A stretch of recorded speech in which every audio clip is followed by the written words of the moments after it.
Bonjour à tous, on se retrouve aujourd'hui pour faire un petit tirage de cartes. Alors, j'ai pas pris un oracle vraiment très spirituel, on va dire. J'ai choisi, attends, je prends le couvercle, un jeu de cartes que j'aime beaucoup utiliser. Donc, pour découvrir le trésor en soi, ce sont des cartes en fait où on est sur de la pierre. Je trouve ça intéressant pour changer un petit peu. Et donc, j'avais envie de tirer une. En fait, j'étais partie dans l'idée de une, mais j'ai presque envie de tirer trois cartes par signe parce que chaque personne est un peu différente et voir un peu ce qui va en ressortir. Est-ce que ce sont des pierres qui finalement travaillent ensemble dans un but? Est-ce qu'il y en a une sur les trois qui vous appellera plus par signe? Enfin, on va voir. Donc, je vous rappelle que. Excusez-moi, j'ai des infos en même temps qui apparaissent à mon écran. On verra ce qu'il en ressort. Donc voilà. Allez, on se lance. On est dans l'heure du scorpion, donc on va commencer par les scorpions. Et oui, hop là. Alors, je remets mon jeu. Alors, il n'y a pas toutes les pierres. C'est pour ça, pendant que je bats les cartes, je raconte un peu. Je me suis beaucoup servi de ce jeu de cartes au tout début que je l'ai eu euh, pour m'aider à créer des bijoux pour des personnes en particulier ou comme ça, quand j'avais pas d'inspiration, me dire tiens, qu'est-ce que je pourrais associer, laissons faire un peu le hasard, voir s'il marche bien. Ça marchait assez relativement bien, mais il y a des pierres qui manquent, je trouve, dans ce jeu. Par exemple, je sais même plus s'il y a une carte de jaspe, mais s'il y en a une, il y en a une seule, et il n'y a pas 25 jaspe, par exemple. Alors que si vous êtes adepte du boudoir, vous savez qu'il y en a pas mal. Et enfin, pareil pour les quartz et tout, il n'y a pas toutes les cartes, donc voilà. On va voir ce qu'on en tire, il y a quand même pas mal de choses. Allons-y gaiement. Allez, c'est bon, ça c'est remué. Je coupe. Et je vais tirer trois cartes pour nos amis scorpions. Voir s'il y a des choses qui sautent. On commence froidement, fraîchement, donc ça va pas sortir comme ça. Alors, une. On monte en même temps. Enfin, je montre que je tire. Deux et trois. Alors, pour nos amis scorpions, nous avons l'amazonite, l'améthyste et la pierre de soleil. Et étonnamment, ce sont des pierres qui marchent très bien ensemble. J'ai déjà fait des alliages comme ça. Donc l'amazonite, on est sur une pierre bleue, une pierre de communication. Une pierre aussi un petit peu reliée, enfin un petit peu beaucoup reliée au niveau du cœur, de l'émotion. Qui résonne vachement avec la pierre de soleil. Qui est une pierre, là ils l'ont mis joie, pardon, joie, relation. C'est une pierre pareil qui agit au niveau du cœur et au niveau du plexus solaire. Elle porte très bien son nom, très très lumineuse. Et pour équilibrer tout ça, et d'ailleurs c'est une carte d'équilibre, nous avons l'améthyste qui est une pierre de sagesse et, euh, et comment dire, de sagesse et de tranquillité, d'équilibre. Ce sont trois pierres qui finalement, individuellement, ont toutes quelque chose à apporter, mais je trouve que les trois ensemble apportent une espèce de chaleur, une espèce de luminosité, sûrement parfaite pour la saison qui, je ne sais pas si vous avez remarqué, mais alors il y a quelques jours, je vous fais une vidéo avec les pierres d'automne, et là, clairement, on est en hiver aujourd'hui, dans le temps. Donc finalement, voilà, est-ce qu'on n'a pas besoin d'un peu de chaleur et de lumière? Ce sont des pierres idéales pour accompagner un cheminement intérieur ou un projet aussi, pour vous apporter de la douceur, la chaleur et la clairvoyance qu'il faut pour ce projet. On passe ensuite aux amis sagittaires. Alors, petit sagittaire, on va vous tirer trois cartes, on va voir s'il y a quelque chose qui saute aussi ou pas. Ça n'a pas l'air de vouloir, alors on y va. En plus, c'est fiable, c'est une sagittaire qui vous tire les cartes. Donc, qu'est-ce que nous allons avoir pour ces prochains temps? C'est vrai que j'ai pas défini la période, mais on va aller sur le moins court tant qu'à faire. Et bien décidément, alors si l'amazonite sort chez tout le monde, nous avons encore besoin de communication, de stabilité, d'équilibre et d'intuition. Alors les amis sagittaires, on monte tout de suite dans les sphères un peu plus spirituelles. On a quand même deux pierres bleues qui sont reliées à la communication. avec la Célestine, Angélite, on la trouve sous plusieurs noms. Célestine, Angélite, après il faudra presque faire une vidéo entière sur elle pour comprendre. Mais en gros, c'est plus ou moins la même pierre, mais c'est la partie qui est différente. Après, ce sont des appellations commerciales aussi. Mais bon, en gros, on est sur une pierre de communication, ainsi que l'amazonite et l'onyx. Donc là, nous sommes sur des onyx de plusieurs couleurs. Voilà. C'est ça que je vous dis que c'est pas super précis parce qu'on pourrait aller sur de l'onyx noir en se pensant à de l'ancrage. Donc, est-ce qu'on a besoin de se mettre les pieds sur terre pour réussir à rester stable dans notre expression, dans notre communication? Est-ce qu'on n'est pas dans un mois où on a besoin d'avoir des choses à dire et que pour les dire, il faut avoir les pieds bien accrochés. Enfin, on est dans l'intuition, comme vous voyez avec la Célestine, comme c'est marqué. On est donc dans la perception, mais là, c'est vrai qu'ils la mettent dans la carte de la spiritualité. Oui, si on veut partir dans des sphères où on s'élève, du coup, c'est parce qu'il il l'a relié au troisième œil, à la limite, c'est peut-être pour ça. Mais donc, du coup, voilà, on est sur des zones quand même très très proches, avec la zone la plus basse. Donc là, je parle en termes de chakra, on va dire, en quelque sorte. Mais il y a besoin voilà, pour partir haut et calmement, dans la paix, dans la joie, la bonne humeur, trouver un certain équilibre, un certain support. Accrochez-vous et ancrez-vous et vous irez toujours plus loin et vous le direz toujours de façon plus correcte et plus claire pour que votre auditoire puisse vous comprendre avant de pouvoir s'exprimer avec les autres. Il faut quand même se comprendre soi-même. Ensuite, après les Sagittaires, nous passons aux Capricornes. Donc pour nos Capricornes, nous allons encore tirer toujours 3 cartes. Décidément, les cartes ne veulent pas sauter ce soir. 1, 2 et 3. Ah, il y a beaucoup de choses qui se recroisent. Hein. Alors, cette fois, c'est l'onyx qu'on ressort avec l'émeraude. Et ici, j'arrive pas à lire. L'œil de tigre. Parce que je ne reconnaissais pas la pierre. Désolée sur la carte.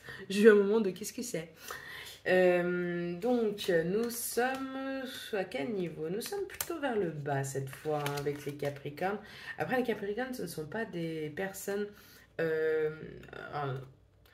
ne prenez pas ça mal, mais ce sont toutes des personnes qui sont beaucoup dans le mental, très très réfléchi. On a rarement des Capricornes vraiment freestyle dans les sphères du haut, quoi. Quand ils y sont, c'est quand même bien réfléchi, bien raisonné avant. Hein. Donc, nous avons donc l'onyx, on a dit que c'était une carte de stabilité. L'œil de tigre pour la concentration et la gestion des priorités. Bon, c'est quand même une pierre qui vous apporte courage, une pierre qui vous aide à vous protéger. Et là, c'est marrant, donc avec l'émeraude, discernement, gestion des priorités. Alors, petit conseil de lithothérapie, plus que d'interprétation de ce qu'on a tiré. Si ça vous pétait de faire un bracelet avec toutes ces pierres, vous n'aurez aucun résultat. Aucun. L'œil de tigre réagit très mal quand il est mélangé avec d'autres. Il perd ses effets. Donc, pour l'œil de tigre, c'est une pierre un peu miroir. Elle est très dangereuse à porter dans le sens, si vous êtes quelqu'un qui broyait du noir, qui avait des idées négatives, vous allez faire le retour de la balle à l'envoyeur. Ça marche très bien pour se protéger des autres, hein, des médisances, des mauvaises idées. Vous mettez une protection entre eux et vous. Par contre, attention, si vous avez vous-même des mauvaises idées vis-à-vis de vous, c'est à vous que vous allez les renvoyer. Et c'est parce que vous voulez. Donc, elle est vraiment à prendre avec des pincettes. Et l'émeraude, comme beaucoup de pierres vertes, j'avoue que je n'ai pas la réponse. Il faudrait qu'un jour je cherche. Est-ce que quelqu'un l'a? Apparemment, elle n'aime pas non plus être mélangée avec les autres pierres. Elle vampirise les énergies des autres. Et l'onyx, je ne l'ai pas dit pour les sagittaires, mais beaucoup disent, alors ça pareil, c'est quelque chose, je peux le contredire pour moi, mais je ne vais pas m'avancer pour les autres. Beaucoup disent que ce n'est pas une pierre à porter trop longtemps. Car elle peut, en fait, tout le positif qu'elle vous a apporté pourrait vous apporter le négatif. Personnellement, j'ai déjà porté de l'onyx pendant une certaine période, mais c'est vrai pendant une certaine période. C'était pas une pierre qui m'accompagnait tous les jours, elle était mélangée avec d'autres. J'ai parlé, je crois, dans la vidéo d'avant, des pierres de deuil. L'onyx faisait partie d'un bracelet que je portais dans ce but de pierre de deuil. Je l'ai porté pendant quelques jours, quelques semaines. Donc je suis assez d'accord, j'ai très vite eu le besoin de l'enlever. Est-ce que c'est à cause de l'onyx ou est-ce que c'est parce que ça avait fait son travail et que du coup j'en avais plus besoin? Voilà, je ne veux pas les contredire des gens qui ont des idées comme ça, je les donne et après vous allez voir avec le temps. Donc vous allez dire, donc Capricorne, en fait on est dans la merde, on ne peut pas faire un assemblage des trois. Effectivement, il y a peut-être quelque chose à travailler en particulier, que ce soit votre ancrage, que ce soit votre... alors il y en a qui l'associent au plexus solaire, mais on peut la mettre pour l'ancrage, la protection, pour l'immunité aussi. Pour ouais, donc, la force de caractère. Il y a aussi une pierre d'engagement dans le sens où on l'offrirait volontiers à quelqu'un qui est en train d'entreprendre un projet, qui a besoin d'être accompagné émotionnellement. Et ben c'est une très très bonne pierre à offrir. Et l'émeraude, c'est une pierre un peu particulière. Euh, c'est pas que je lui trouve aucune vertu en lithothérapie, bien au contraire, mais c'est vrai que c'est tellement ça fait partie des 4 pierres précieuses. Je vous rappelle que les autres pierres n'ont pas le droit d'avoir cette appellation. C'est une vidéo minéralogie aujourd'hui. Minéralogie, lithothérapie et un peu de guidance. C'est vrai donc il y a 4 pierres précieuses. Vous avez le diamant, le rubis, l'émeraude et le saphir. Et dis donc, j'arrive de 2 secondes, laissez-moi finir. Euh, donc, du coup, c'est vrai qu'on l'utilise en lithothérapie, jamais aussi belle, on va dire. En général, ce sont des amas d'émeraudes attachés à d'autres minéraux. Pardon. Euh, mais du coup, elle est. Donc, comme c'est une pierre verte, elle est reliée au cœur. Donc voilà, pour finir la phrase des Capricornes, est-ce qu'il y a quelque chose au niveau du cœur à travailler? C'est à vous de voir. Mais voilà, petit conseil très contre-productif par rapport à ce que je dis pour les autres. Ne mélangez surtout pas ces 3 pierres ensemble, c'est une très mauvaise idée. Ensuite, après les Capricornes, nous avons les Verseaux. Et pour le coup, ce que je viens de dire est valable pour les autres. Hein. Là, on est sur le jeu des cartes. Et voilà, dans la vie de tous les jours, il y a des pierres qu'il vaut mieux éviter de mettre ensemble. Donc, nous étions au Verseau. Pour les Verseaux, il y a toujours rien. Décidément, je n'arrive pas à faire sauter de carte où il n'y a rien qui veut être tout seul ce soir. Qu'est-ce qui se passe? On va aller tirer soi-même. Allez hop, la 3e.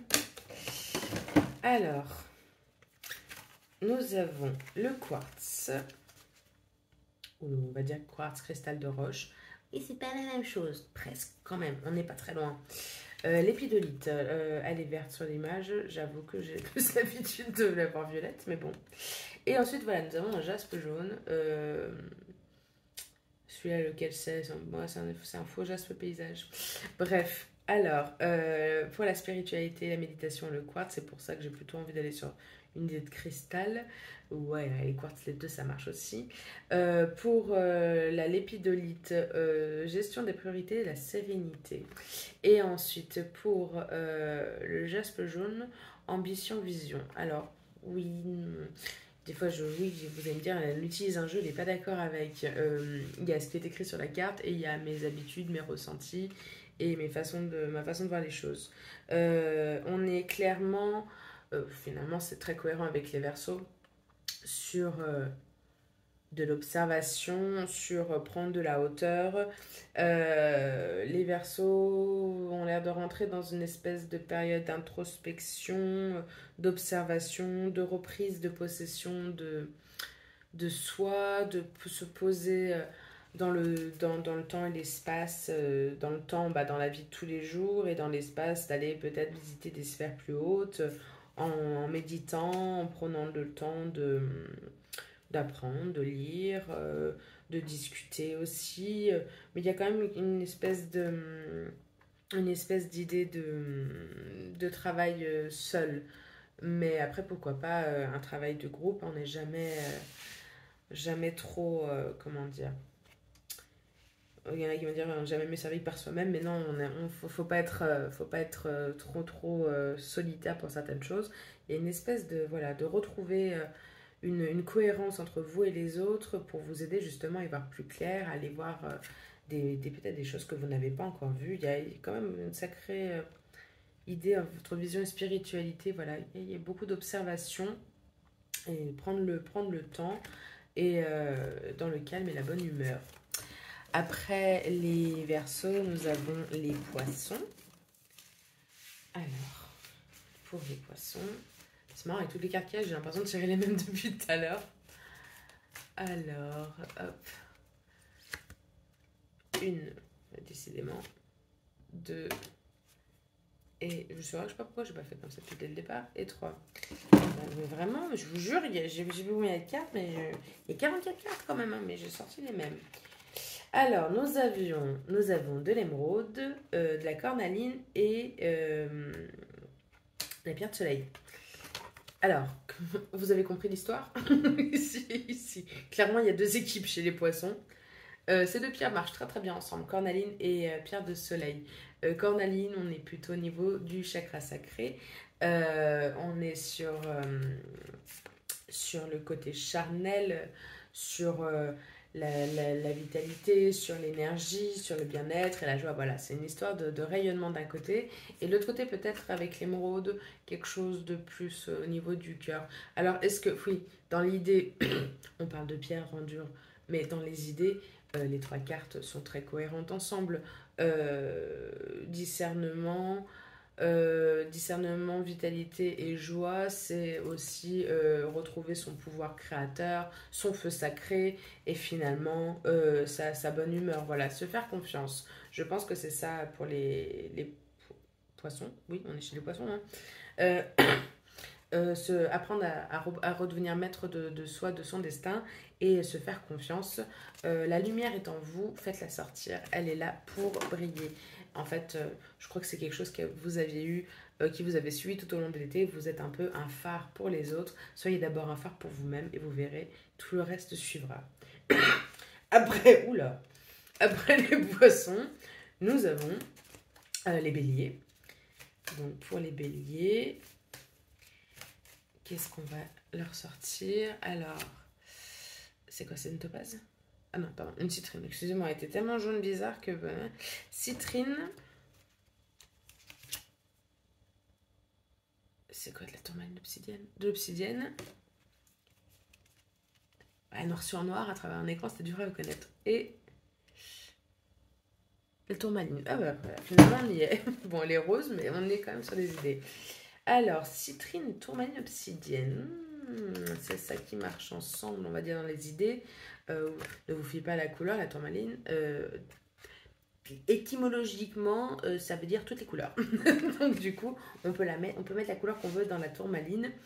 En ayant déjà une carte, on va dire d'obsidienne, donc noire à côté, il y a peut-être besoin d'une surdose d'ancrage pour les béliers. Donc on va peut-être y avoir l'idée de tourmaline noire. Après, peut-être qu'une autre couleur vous inspirera. Je rajoute juste pour info, tourmaline noire, ancrage, voilà, racine, racha chakra. Pas du tout. Chakra, racine. En plus, tourmaline rose et tourmaline verte, cœur.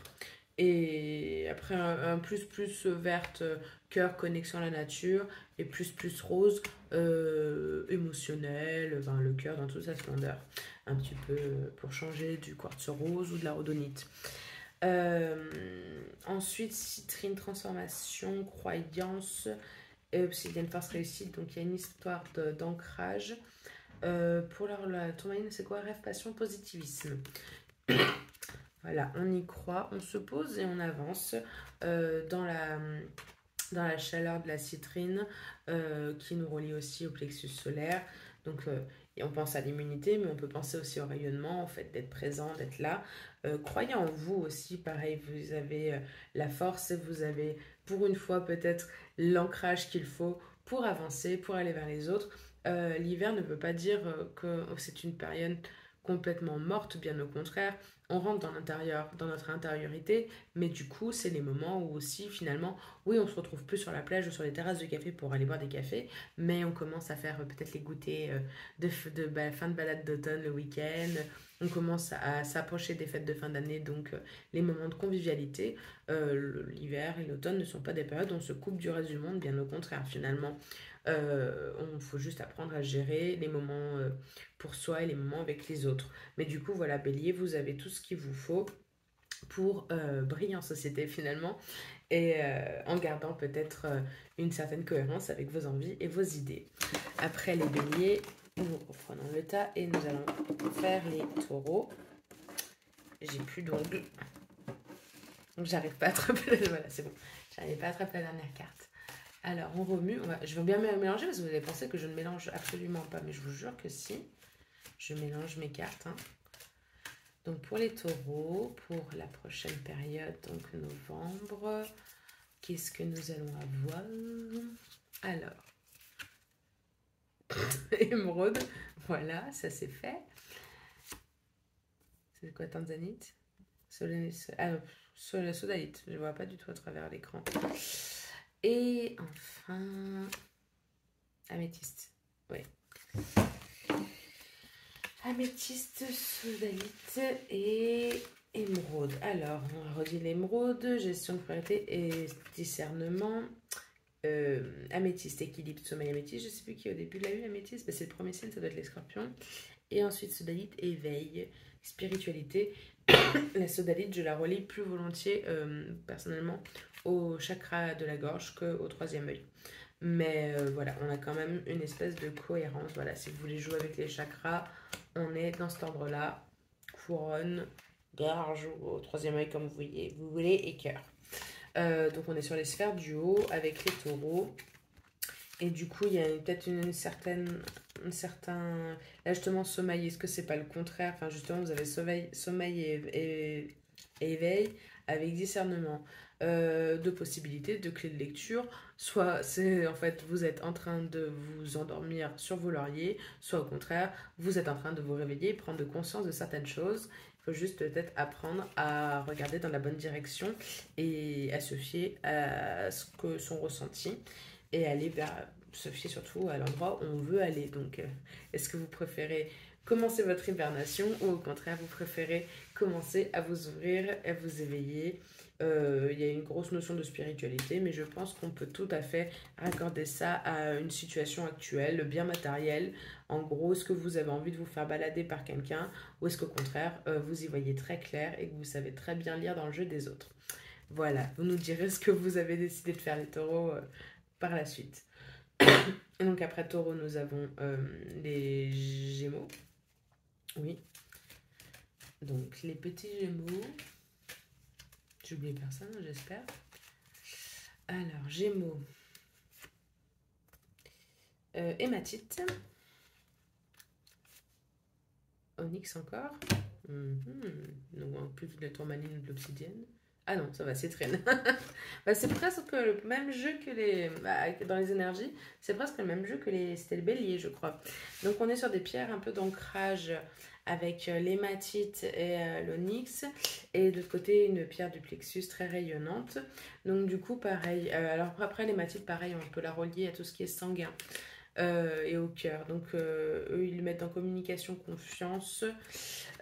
Ensuite, nous avons donc, puisque c'était transformation avec la citrine et stabilité avec l'onyx.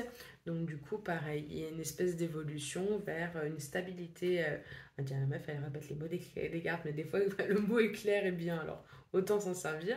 Mais effectivement, il y a une espèce de cohérence dans votre langage, dans votre façon d'être qui vous permet de c'est pas beau encore une fois de dire briller en société, mais de rayonner, voilà, d'être une espèce de boule lumineuse face aux autres.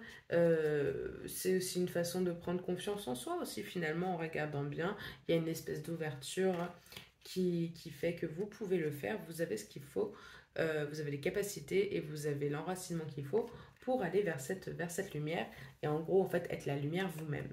Donc voilà, il n'y a pas grand chose à dire pour les Gémeaux. Je trouve que là pour le coup les cartes sont assez significatives. Ensuite après les Gémeaux, nous avons les Cancers. Je casse tout.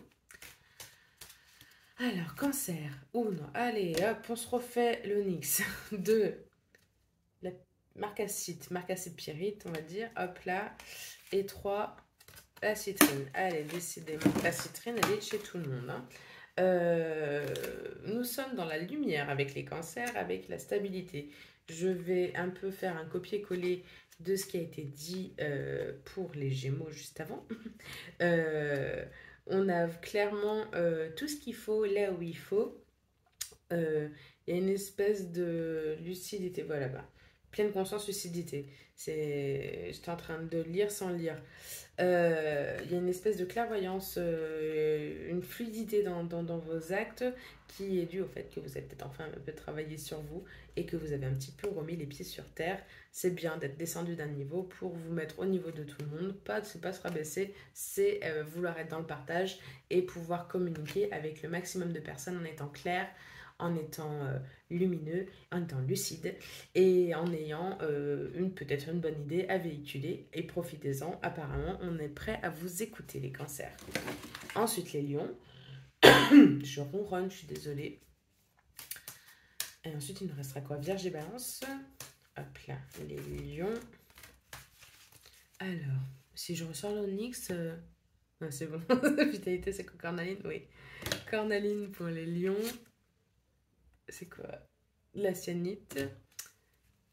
Hop là. Et... Allez, tourmaline. Une espèce de disparité chez les lions.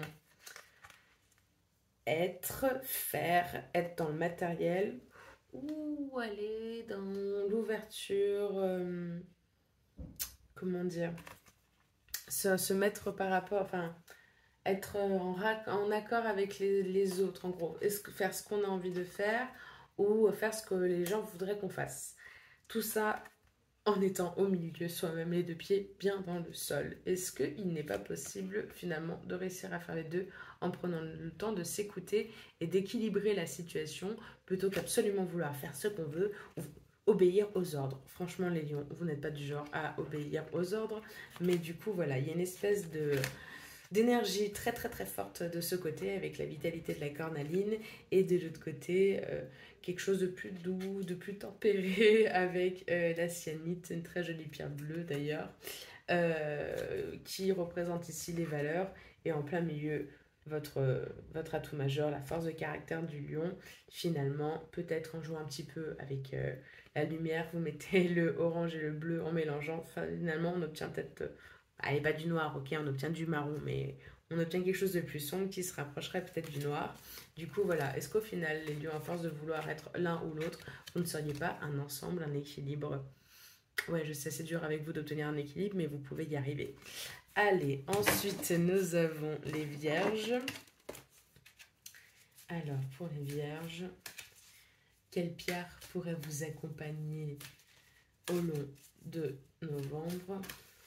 Ah, bah tiens, il y en a une qui sort. La chrysocole. On est encore dans le langage. Ensuite, j'arrive pas à lire, pardon. Oh là, la piétercite. Alors, c'est une que je connais, non, mais c'est pas la pierre que je maîtrise le plus. Donc là, on va se fier à ce qu'ils ont écrit. Et ensuite, la dernière, c'est quoi? La sugile. Mais le vierge se lâche. Alors, ami vierge, chrysocole, piétersite, j'arrive pas à le prononcer, et sigillite. Ah bah clairement, là, on est dans un besoin de douceur. C'est presque écrit, la phrase est presque écrite. Harmonie, douceur et volonté. On a envie de se poser, de trouver une harmonie au fond de son cœur pour percevoir et être perçu tel que l'on est. Peut-être qu'on a envie de faire tomber un masque finalement et qu'on a envie de trouver une harmonie pour soi et aussi pour les autres. Avec les vierges, on est vraiment sur des pierres... alors, j'allais dire douce, maintenant la chagite, je crois. C'est pas une pierre si douce que ça. Elle est violette, elle est mauve, elle est tendre à vue d'œil, mais elle a un petit coup de peps. Mais bon, voilà, on est vraiment dans la réflexion là avec les vierges. On n'est pas dans l'action du tout, du tout, du tout. On est dans la recherche. Voilà mes vierges, votre tirage. Et on va finir avec les balances. Pour les balances, qu'est-ce que nous avons? Je vais leur remuer encore un coup. Bon là ça va, on avait des pierres qu'on n'avait pas encore vues. Ça change. Alors, Ah bah d'un coup. Alors, Séraphinite, Zincite et Améthyste. Ça va assez bien ensemble. Mais c'est drôle parce que pratiquement dans les idées, dans les couleurs, on clôt avec ce qu'on a commencé. Les balances, la métisse, ça va si bien avec l'idée de sommeil et d'équilibre. Alors non, c'est pas genre vous ronfler, mais c'est une espèce de calme apparent qu'il y a chez les balances qui met en évidence une espèce de dualité, résilience et puissance. En fait, c'est souvent qu'on a l'impression, et vous portez très bien ça dans votre signe, on a l'impression que le balance s'efface. Que nenni, le balance ne s'efface pas du tout. C'est juste qu'il a compris que ça ne sert à rien de lutter contre des forces supérieures à lui. Pas dans le sens qu'ils sont plus forts, mais dans le sens qu'ils font plus de bruit, et qu'au final, ça ne le dérange pas le choix que vous lui proposez. Alors pourquoi mettre de l'énergie là-dedans alors qu'il a de l'énergie à mettre pour des choses beaucoup plus importantes qui lui tiennent à cœur? C'est ça l'équilibre du balance, c'est chercher à placer ses pions. C'est pas de façon stratégique, c'est de façon logique finalement pour lui, euh, justement pour tendre à un espèce d'équilibre. Euh, pour rester stable, sinon il vacille, il a tout compris. Donc du coup, c'est voilà la résilience. C'est des mots que les gens voient de façon très très négative, mais au final, c'est une force. Et ça, le balance l'a bien compris. Donc voilà, ami balance, l'espèce de cocktail Molotov qu'on me propose pour vous, qui est plein de promesses finalement, qui est très lumineux comme vous l'êtes en général. Bon voilà, je ne sais pas si ça vous a plu, moi ça m'a bien amusé d'essayer de réfléchir avec des pierres comme ça. J'avais déjà fait l'exercice d'associer une pierre par rapport à des situations proposées par des cartes d'oracle, mais là voilà, avec la pierre pure et dure, je ne sais pas ce que vous en avez pensé, moi ça m'a bien amusé. Donc voilà, je vous souhaite une très bonne journée, soirée, après-midi, je ne sais pas quand vous allez voir cette vidéo et quand je vais la poster ou quand vous allez la voir. Et je vous dis, pardon, à très bientôt. Ciao, ciao!